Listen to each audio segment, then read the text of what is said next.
राजेश एक छोटे से गांव का एक लड़का था।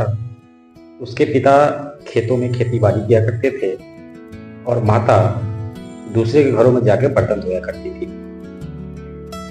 गरीबी इतनी थी कि कभी कभी रात को पानी पीकर ही सोना पड़ता था। लेकिन राजेश के सपने बड़े थे। राजेश पायलट बनना चाहता था। जब भी ऊपर से कोई जहाज गुजरता वो अपनी किताबों में लिखता कि एक दिन मैं भी उड़ूंगा। पढ़ाई में वो बहुत तेज था। उसने स्कॉलरशिप की मदद से कॉलेज तक की पढ़ाई पूरी की। गांव वाले कहते थे बेटा बहुत बड़ा आदमी बनेगा, लेकिन जिंदगी को शायद कुछ और ही मंजूर था। जब पायलट के लिए आवेदन किया तो उसे मेडिकल में रिजेक्ट कर दिया गया। उसे कमजोर नज़र की बीमारी थी। वो टूट गया। कई दिनों तक घर से बाहर नहीं निकला। वो मन ही मन सोच रहा था कि अब मेरे जिंदगी में सब कुछ खत्म सा हो गया है।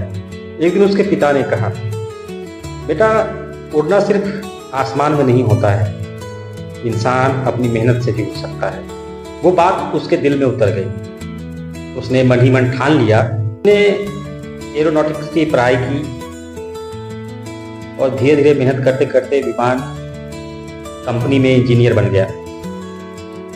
जब वो किसी विमान को उड़ते देखता तो मुस्कुराता और मन ही मन सोचता, शायद मैं खुद नहीं उड़ पाया, लेकिन मेरी बनाई हुई हवाई जहाज आज उड़ रही है।